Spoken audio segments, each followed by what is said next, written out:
Wednesday, the 23rd of February. Did anyone do anything to twin yesterday?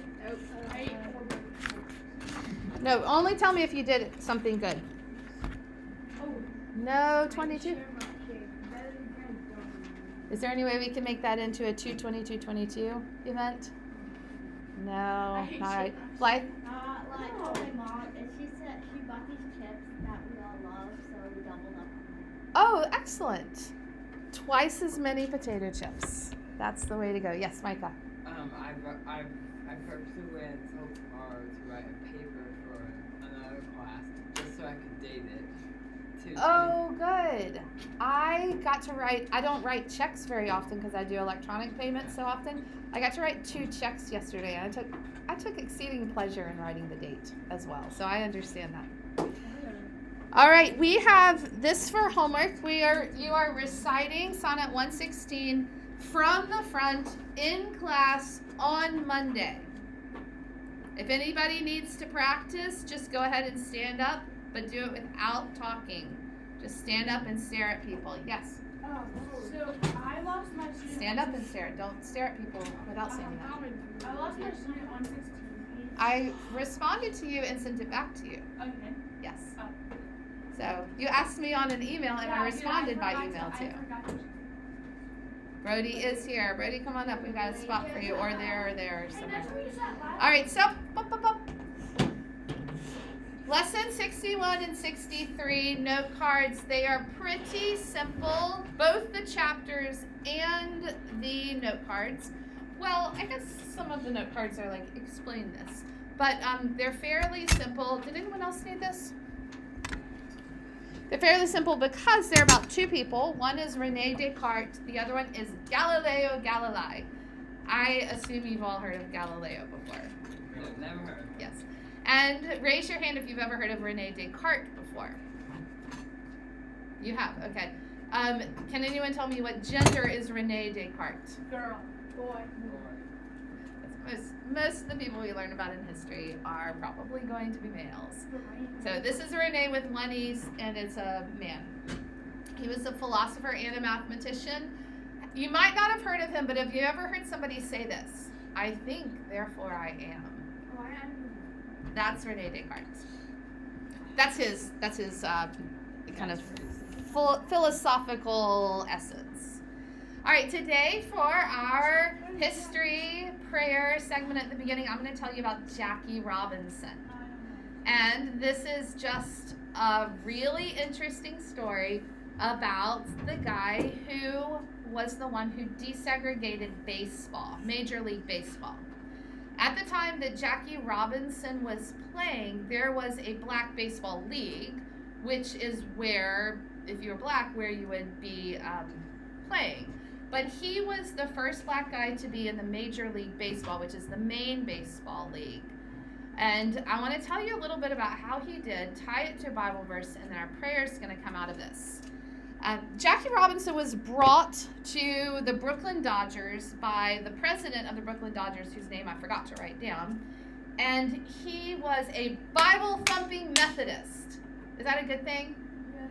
We'll go with yes in this case. Bible thumping. That means he loved the Bible. He loved to preach. He was a loudmouth Christian. Oh. And he had it in his mind that he wanted to see his team, the Brooklyn Dodgers, get desegregated. He wanted to break these color barriers that were keeping everybody separated in every area of life. And his thing was baseball. So he wanted to bring the first black baseball player onto his team. But he knew in this environment it was going to be really hard for the person he brought on. Don't do that right now. That's the noise is bothering me. It was going to be really hard for the person he brought on because that person was okay. You know what it's like at sporting events where people are shouting things from the stands. Maybe they're throwing things. They're insulting the other team just normally, right? They can do that because they're in the stadium, and it's okay kind of to like shout insults at the other team or people you hate. Take that and then add to it racism, racist taunts. So the guy knew baseball's already like this. The first black player I bring on is going to be just brutally, like, just mocked and made fun of and have racist taunts all the time. He knew it. He's like, so I've got to find the right guy. I need to find somebody who is going to, the way the president saw it is he wanted to bring somebody who was tough enough to stand even when all that happened and wasn't going to shout back or quit.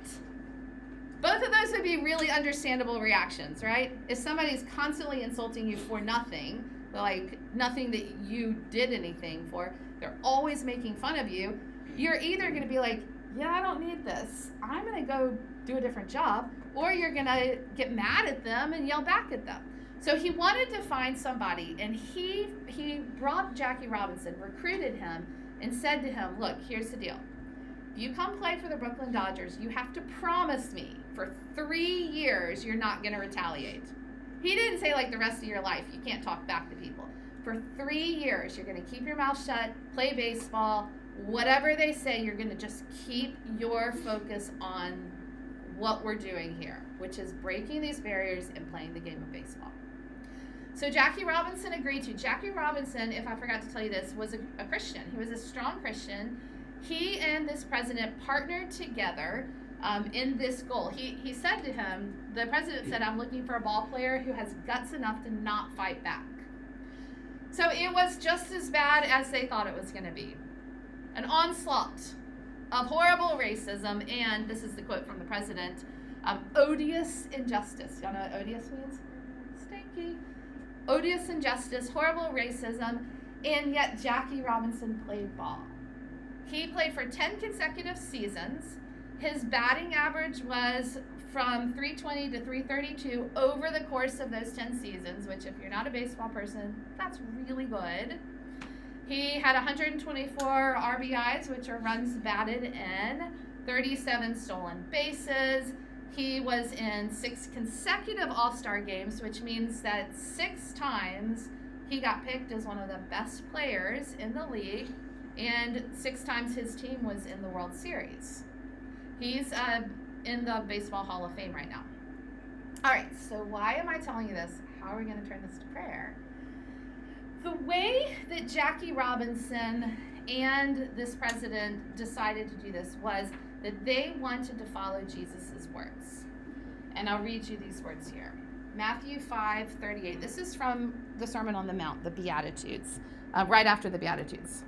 You've heard that it was said, an eye for an eye and a tooth for a tooth. But I say to you, do not resist the one who is evil. But if anyone slaps you on the right cheek, turn to him the other also. And if anyone would sue you and take your tunic, let him have your cloak as well. And if anyone forces you to go 1 mile, go with him 2 miles. All right.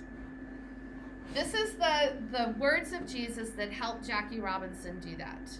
And now here is where I want you to think with me for a prayer. If I pray for you guys, as I intend to, that God would help you to make a difference in the world. Like break barriers, even care about people. I am also praying here, and live as a real Christian in all of that. I'm really praying for you to do something that maybe would be kind of hard. So it's a little tricky prayer. Like, hey God, please help these students to get to the point where they realize that they need you, that they can't just do it on their own. And the reason I'm saying that is because when you read this Bible verse, it's actually impossible to do. It's not just hard. It's impossible. It's like the standard is something that no person, even if they really wanted to live a godly life, nobody can really do this because we all just get mad, or we all want to quit, or we all just get like fed up with the process, and we need God to help us do that. Yes? We're all human. Yeah. So our humanness makes us check out. We're like, that's enough. I can take maybe 2 more insults. All right, I'm done. I'm not taking any more. So to live out this kind of Bible verse, you can't actually do it in your own fortitude. You can't just decide, I'm going to be a really good Christian, and I'm going to go, and I'm going to suffer through all this, and I'm going to do it because I'm an awesome Christian. It doesn't work like that. Because you'll give up. You will quit. You will leave. You will be tired. You will get angry, and you will fight. That's the way we are. The only way to live out these words is actually with God. You actually need God himself to help you do what God is asking you to do here. That's the whole of Matthew 5, the whole of the Sermon on the Mount. It's just too much. Blessed are those who are persecuted. Blessed are those who are hungry. Blessed, like, it's all this crazy stuff that nobody actually wants to do. There's no way to do it without the Holy Spirit helping you, without God himself.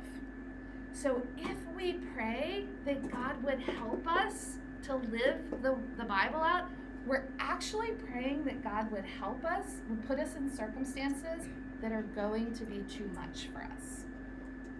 And circumstances that will make us need him in order to just live them out. Now, if you guys ask your parents, they will all tell you, even if you don't want this stuff, you're eventually going to end up with stuff that feels like it's too much for you. You know, you can't control your whole life. But it's a different thing to pray that God would do that. So if we pray, God, will you put me in situations where I actually realize that I need you and I can't manage my life on my own, then we're asking God to basically teach us how to be real Christians. That's what the gospel is. But it's a tough prayer. It's not an easy prayer because it's a prayer that's asking that God would stretch you beyond what you can do on your own. So, think of Jackie Robinson.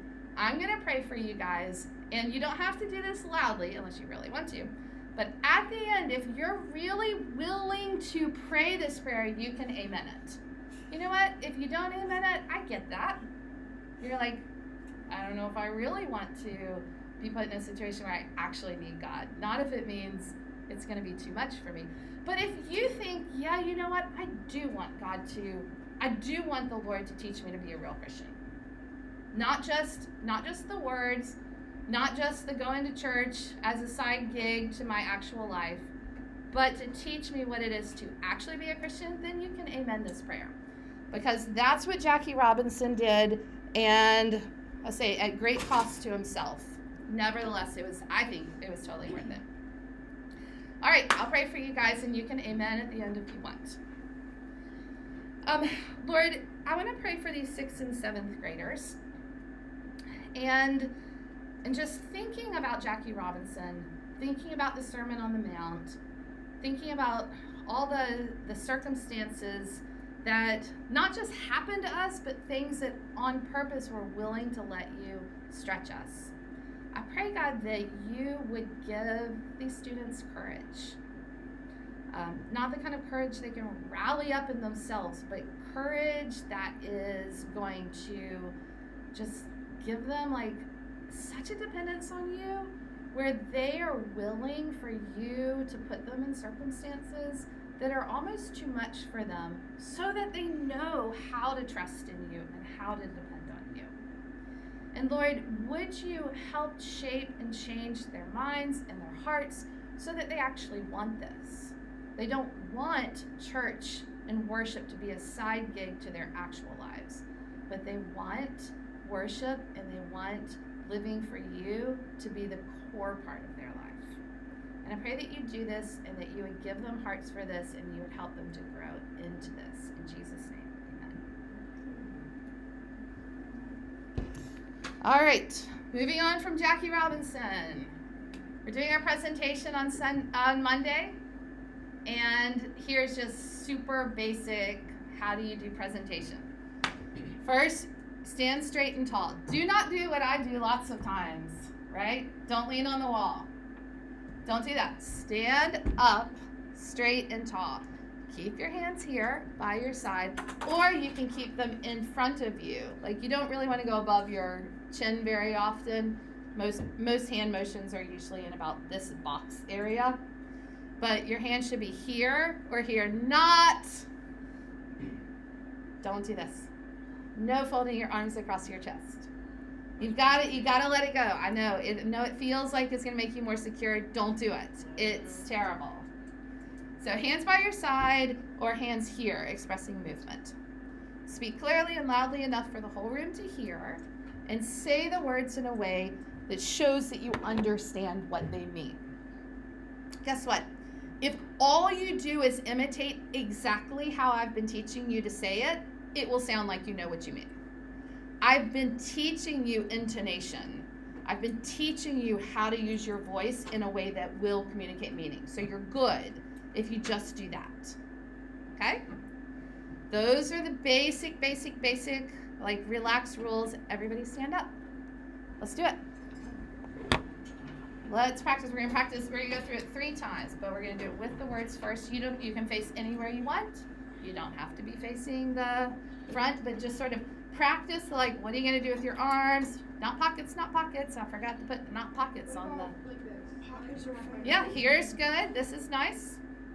This is good. This is good. Anything around here is good. What about behind your back? Behind your back's fine, yeah. Because that's kind of the same as relaxing your arms by your side. Yep. Nope, don't do anything weird. No pockets, Chris Schroeder. No pockets.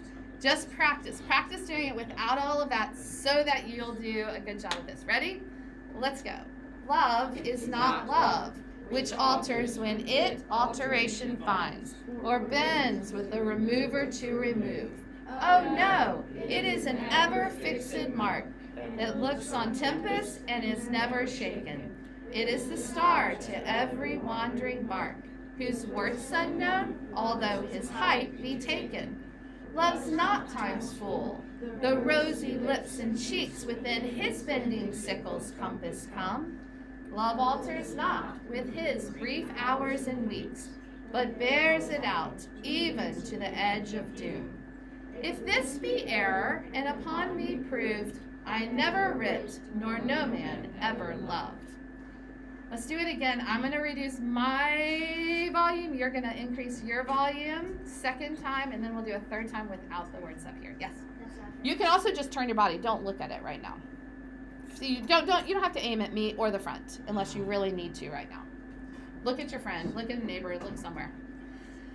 Love is not love, which alters when it alteration finds, or bends with the remover to remove.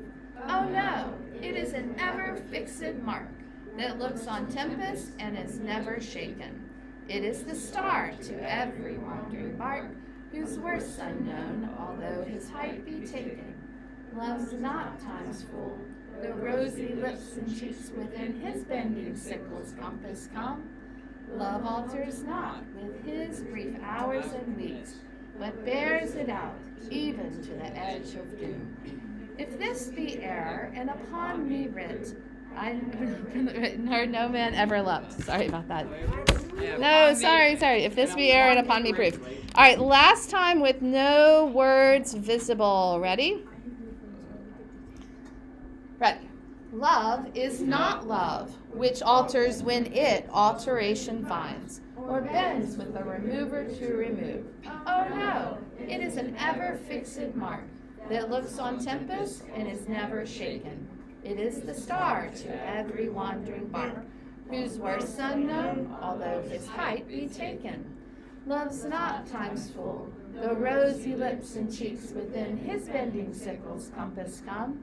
Love alters not with his brief hours and weeks, but bears it out even to the edge of doom. If this be error, and upon me proved, I never writ, nor no man ever loved. All right, you guys have out your cards. This is the reading book. I passed it out to everybody else. All right, pull out your cards, and this is who we're talking about today. John Winthrop. I started reading a John Winthrop book yesterday. I wished I had started a week ago because it was really, really fantastic. I love how it's helping me think about the Puritans. And that is the guy on this slide. You can see that. The Puritan leader established Boston, Massachusetts. He preached a sermon about how the Puritans were a city upon a hill. We're going to come back to this idea, but that's just that's the general gist of John Winthrop. Let's come back to this. Okay, now I want hands, volunteers for this. What was the Puritans' hope for the church when they moved to the New World? Ben? I didn't have it. Why don't you raise your Just hand? say praise Chris? to make it pure and holy. Yes, and? Okay. To influence the Anglican Church in England. Right, and to influence back the Anglican Church. You guys have this in your head, right? The way that the church was in England. Who started the Protestant church? Before that? Henry VIII. Was he a shining example of Christianity? Definitely. No, he was a mess. And so the Protestant church, the Anglican church, comes in for all those mixed up reasons. There was always problems. Politics. It was full of politics. There's always people fighting each other and whatnot. So there were real Christians in England who were like, we need a church that actually lives out the Bible and isn't full of Henry VIII's escapades and all the political things that come along with this. We need a pure church. These Puritans, when they came over to Massachusetts, were hoping they could be a good influence back at home, because home was still England to them. But you know what actually happened? Actually, to answer what actually happened, look at your very last card. What really happened?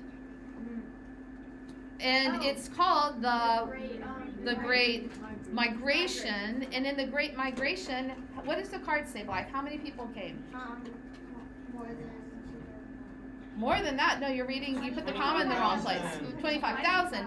25,000 people came. And this was in how many years? 12 years. Stop and think how mind-blowing this is. Jamestown was a business, right? They had a couple hundred people. Then they're farming tobacco. There's some settlement that happens. There was no rush of colonists there, but there was like slow trickling. People are coming. There's business ventures. Hey, maybe you can make money here. When the Puritans landed in Massachusetts, they had how many people on the Mayflower? 700. Well, the Mayflower had 102 people smushed into one boat, but right afterwards there's 700 of them. So some people died. They had 2 really hard winters. They had some people die. 0 went back. 0 gave up and went back. And within 12 years, there are 25,000 of these Puritans coming over. That is a crazy rush of Puritans to the country. And guess what it did? Influenced everything about the formation of our country. Was influenced by the Puritans. Do any of you have parents who love the Puritans? You ever hear your dad or mom talk about reading Puritans? Yes. Mm-hmm. My dad's always talking about the Bible and all that kind of stuff. And my uncle is a youth pastor, so yes. Do they talk about Puritans though? Puritan writers? Yeah. Mr. Drogo loves the Puritans. We have so many Puritan books. He's way into reading some of these old Puritans, John Flavel, and that's part of why I'm able to pull this book off the shelf, right? Like, oh, here's a book from 1950 about Puritans, and you know, there's lots of Puritan influence in the founding of our country, and lots of them have sort of hit a revival. I'll bet if you go back and you ask your parents, hey, have you ever read like a Puritan's writing? Some of you, not all of you, but some of you are going to discover something about your dad or mom that you didn't know. That they might be really into the Puritans. I don't know that our kids could say, yeah, my parents love the Puritans. Maybe we haven't talked about it in those terms. What company, Ava, did King Charles start? Massachusetts Bay Company. Right, and then it became called the Massachusetts Bay Colony, eventually shortened to just Massachusetts. Wait, Mhm. why was it called the Massachusetts Bay? Well, Massachusetts Bay, you remember where Massachusetts Bay was? It's where the Mayflower first landed, where Cape Cod comes up like this. this whole like area is Massachusetts Bay.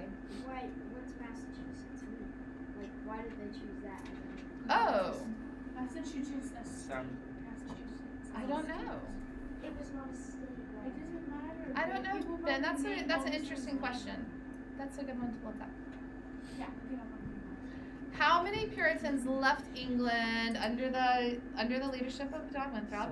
700 pilgrims, but of course it only increased. All right, somebody read me the quote from John Winthrop. Chris. We shall be a city upon a hill. The eyes of all people are upon us. We shall be made a story and a byword. Okay, let's try to understand this. I want you guys to tell me, what do you think this means? Focus, focus, focus. Trey, what do you think it means to be a city on a hill? You're gonna be like really well known, and everybody's gonna be like looking at it. Okay, what else? What else does this imagery have in it? Audrey. They're gonna be for history. Part of like we're making history, like they sing in Hamilton. Yes, Anna. Big influence. These are all perfectly awesome answers. Ben. Role model. Role model. Church in England. Help me with this imagery of what is a city set on a hill. I'm going to tell you it's a Bible verse. So search your brain if your brain has any Bible index in it. Where does this idea come from, being a city set on a hill? Where in the Bible? Lily. Matthew? Yes, it is Matthew. Do you remember what was around it in that part? What else were they talking about? It was Jesus' words. Uh-huh. Is that the one with the house in the sand? No, but you're on the right track. When you say around, do you mean like what was happening? The city, when Jesus said this passage about being a city set on a hill, he said it in the middle of a conversation about something that's really familiar to you. An image that you've heard a ton and sung songs about it when you were a little kid even. I know there's a song that has it. Uh-huh. City set on a hill. Do you remember, Anna?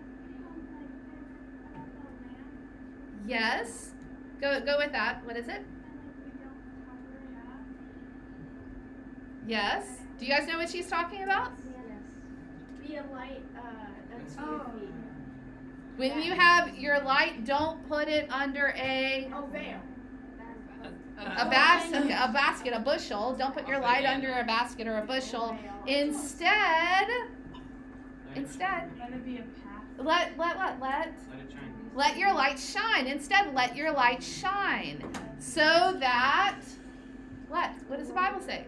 Let your light shine so that Be a light to the world. He might see other people will see your good deeds and glorify God. Did y'all hear what Megan just said? What? That's the whole point. This is what the Puritans were after. Let your light shine so that others will see your good works and glorify God. Now, drop that into the idea of a city on a hill. Imagine you're in the countryside in Israel. It's so dark. There's no street lights. There's no nothing. It's gotten to be night. It's super dark. You're coming back maybe with your little lost sheep. Like, I gotta get home. I hope no bandits come and get me. And you look up ahead and you round the corner and there is the town that you're going to. How are you going to see it?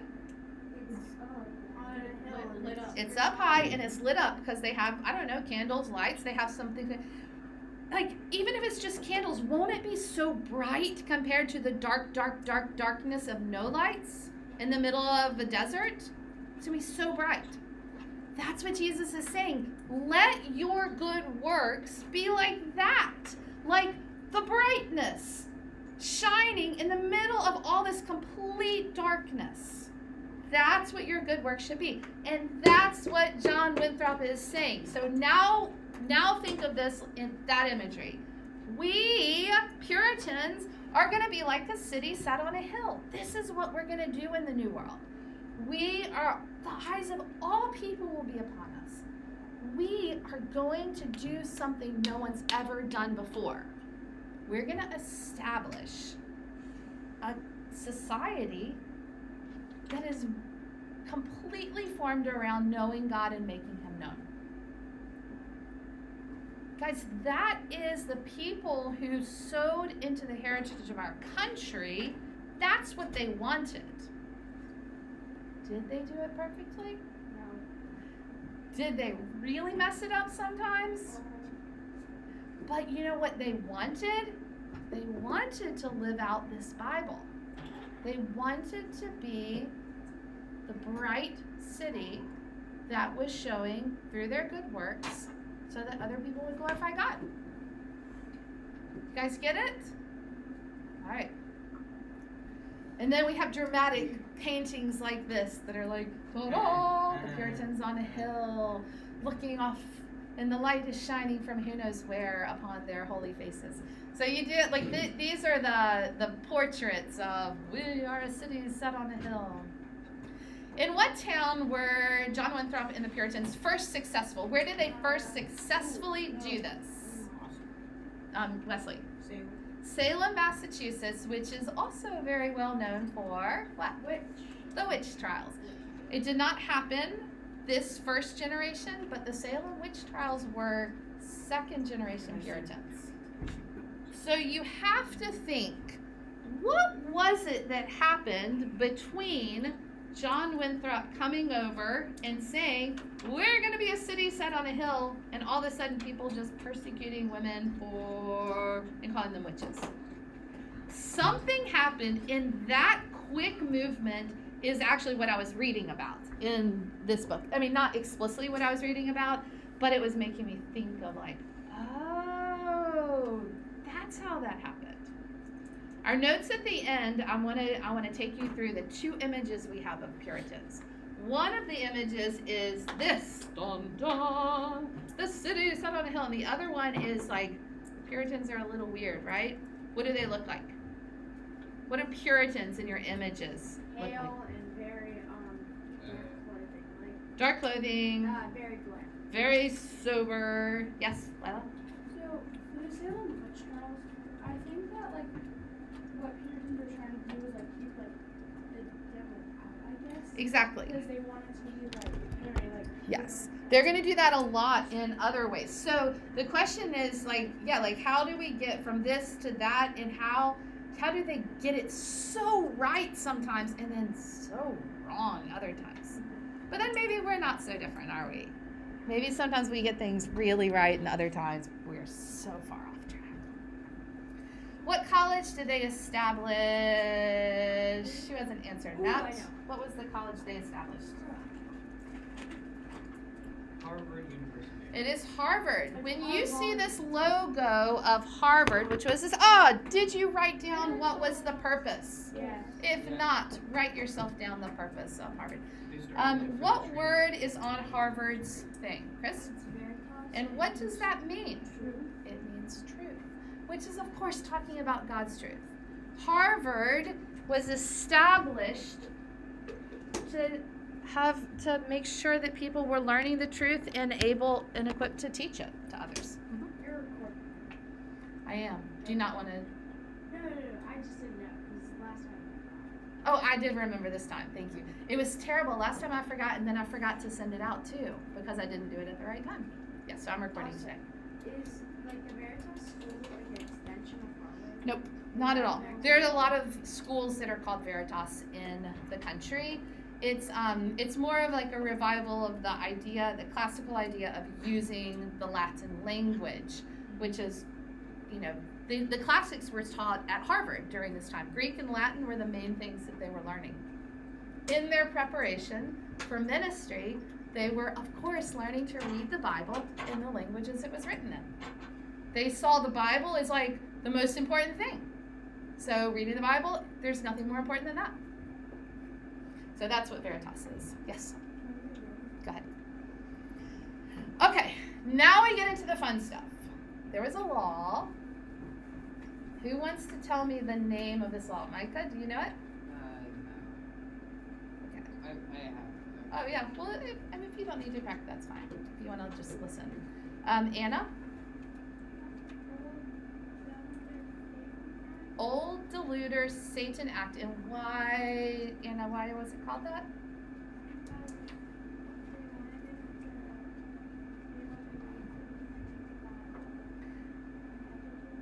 Yes, it was about reading the Bible and educating. Lily?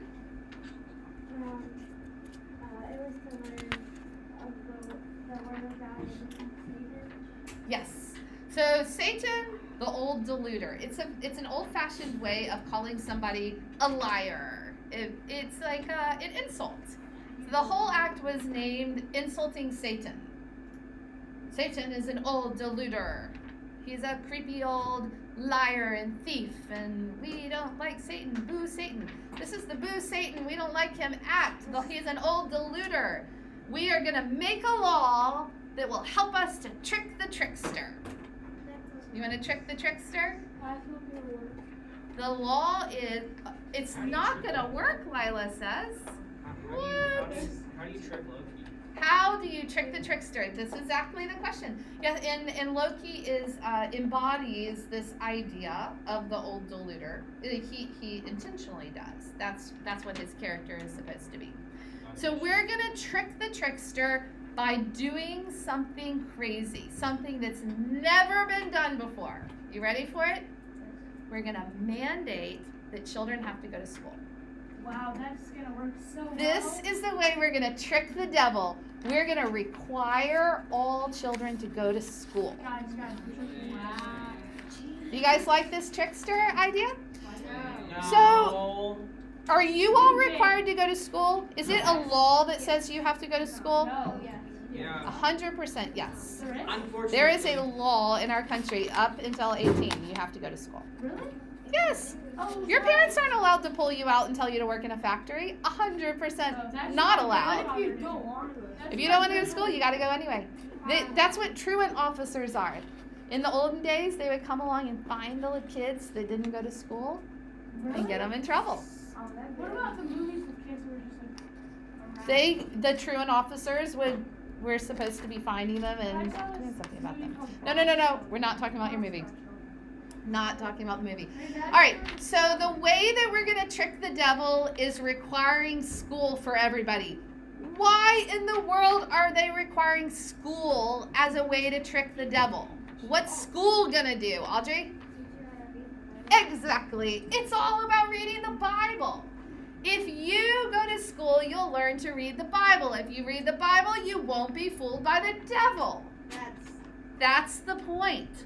So in the Massachusetts Bay Colony in 1675, there was this guy named William Scant. He didn't send his children to school. They're dead. And guess what happened? The court ordered his children to be taken away from him and sent somewhere else. This is Puritan law. You broke the old deluder Satan Act. Your children are not even going to be in your house anymore. That's how seriously they took it. They considered that if you did not educate your children, you were a barbarian, because your children need to be able to read the Bible for themselves. Where did he educate? Did you know that I don't know, maybe he wanted them to work on the farm with him. He just probably didn't think it was that important, and he lost his children over it. In Massachusetts, twice as many children went to school as in Virginia. Virginia had schools, and they had them because they wanted their kids to learn to read the Bible. But in Massachusetts, it was serious. They really made them learn the Bible. If you didn't go to school. So the main thing that they used for like 100 years was a textbook called the New England Primer. Y'all ever seen these pictures before? Yeah. Oh my. So in the New England Primer, they learned, they copied, they memorized all of that, and all of it was intended to like get Bible into the kids. Here's A. In Adam's fall, we sinned all. B. Thy life to mend, this book, the Bible, attend. So pay attention to the Bible. And then there's some random ones. The cat doth play, and after, slay. Oh wait. A dog will bite a thief at night. E. The eagle's flight is out of fight. And then look at F. The idle fool is whipped at school. Oh. There's another one over here. I, which is really J. Job feels the rod, yet blesses God. So That this makes is the sense. kind of thing that kids were memorizing in school and learning in I don't school. like that. All right, ready? That's Puritan John Eliot. He is a hero because of like, go back yourself and read about him one day. He's a really amazing person. Like, what did he do? Should we read the Bible into Yeah, so he was the first missionary in the New World to the natives, to the Native Americans, and actually translated the Bible because, you guys, the Bible was everything to these Puritans. Nothing is more important than the scriptures themselves. Here's a picture of him. And then we had already talked about the Great Migration, but look at this picture. Look at the picture at the way that the flow from England went all over the New World. Do you see that? All right. Pass these handouts down and around. And we're going to close this today with the big concepts that I want you to do it to try to grasp, because I think you guys are smart enough to understand this stuff. And this is what I stay up late at night studying so that I can teach you guys something more interesting than just the textbook. We have 10 more minutes, so go ahead and have a seat. We're taking a little bit notes here. All right. When people think about the Puritans, there's two different images. Here's one over here. This guy has his hand raised. He's blessing God. This is the city set on the hill guy.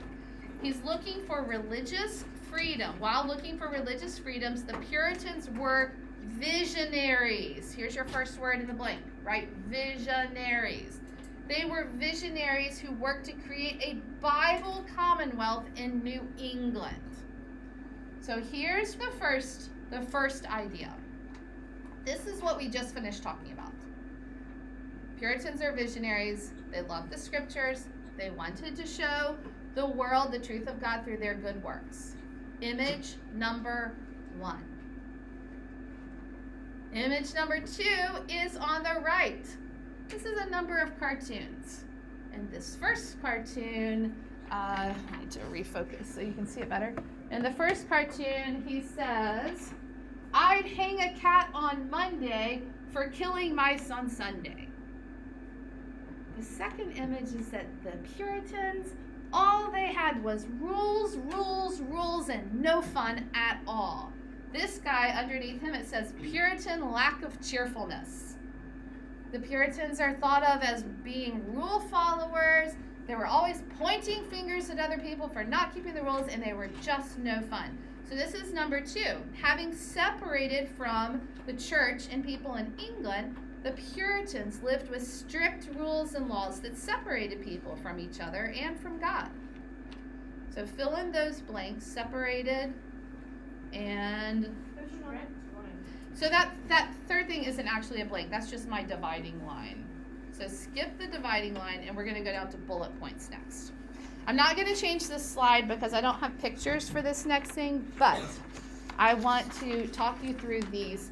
And if you will listen and pay attention, I hope that you will partly begin to understand how the Puritans got from sitting on a hill, love and honor God, show everybody Jesus, to the idea of this sort of strictness that was very isolating and kept people from wanting to be around them.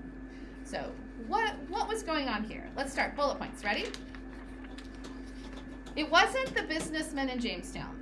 Not really. But it was the Puritans in Massachusetts that are responsible for our understanding of America having a Christian foundation. I've explained this today, I hope in a way that makes you think, the word was Christian in the blank. I hope I've explained it in a way that makes you think, yeah, okay, I get it now. When people say, America was founded as a Christian nation, this is what they're talking about. A city set on a hill, we're going to love and honor God, our kids are going to learn to read so that they can read the Bible. That's what people are talking about. Bullet point number 2. these Puritans saw the New World as a new Canaan, mostly empty. They weren't thinking there weren't a lot of natives to them. So it's mostly empty. It's set apart from God for them to do an experiment. Like literally the Puritans thought of this New World as an experiment in building a society to honor God, a city that's set upon a hill. All right, nod your head at me. Does that make sense? This was an experiment. They said, it hasn't been done. It wasn't done in England. Henry VIII is a mess. It's not been done in other places. We're going to do it. Kind of like with Geneva, Switzerland. They had the same idea. Bullet point 3. In the Great Migration, which we talked about, in that Great Migration, so many Puritans came to settle in the New World that most of the colonists had Puritan roots. And this shaped how the start of our country was colonized. Okay, so Puritan is that third blank. So now we are thinking, okay, the Puritans were really, really influential. That's bullet point 3. Yeah, what? Puritan roots. They had Puritan roots. The Puritans were really influential. We're going to walk you to the end, and then you're going to, I think, hopefully get this. Bullet point 4. These people had been rebels when they left England, right? They were separatists. They were rebels. They didn't fit in with the normal church. They were rebels, but when they came to the New World, they immediately needed to establish a society that had order, not rebellion. Do you see how much this upends? What if you found out, my parents were complete rebels, but they want me to follow all the rules? What's up with that? It was a little bit of that, woo! They left England because they were rebels. They came to the New World. They're like, order. We're doing order. Everything's going to be ordered. Nothing is going to, we're not living like rebels. Next bullet point. In the New World, every person was required to go to church. Did you guys know that? Even though there wasn't a state-established religion, they were required to go to church, but they weren't all allowed to be church members. It's kind of hard to get to be a church member. The church members decided whether or not people were truly Christians and could be members of the church. So you were going to church no matter what. They would send people around. It was part of their ordered society. You get in trouble if you didn't go to church. But whether or not you got in and were admitted as a member of the church and got to take communion and all of that was all about the congregation sitting and deciding whether or not they thought you were actually a Christian. And if you were considered actually a Christian, then you had to sit in judgment of other people all the time. The whole congregation had to turn around and judge everyone else. Is that person a Christian? Is that person a Christian? Can that person take communion? So this is what it was like. Do you guys see how this is a slippery slope into the stuff that ended up being trouble with the Puritans, like the witch trials? Yeah.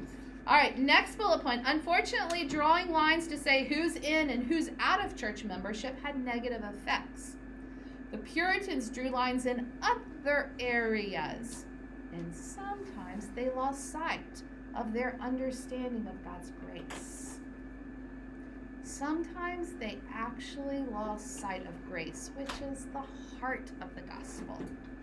So, the Puritans embodied for us the gospel in the New World, and sometimes they completely lost their grasp on grace here. Last thing, the Puritans left an amazing heritage for our country in the way they understood God and in the way they understood building an ordered society. Ordered society. That's what it was all about, ordering stuff, and at the same time, you can't, all right, now it's before we go, can you see how this can slip it, ordered society, can you see how this can slip into the Salem witch trials? Yes. All right, we'll get to that later on but you have 2 minutes, so you're not going anywhere. You're going to stay in this classroom for 2 more minutes. And have we ever finished 2 minutes early? I don't think so. Blessings to those of you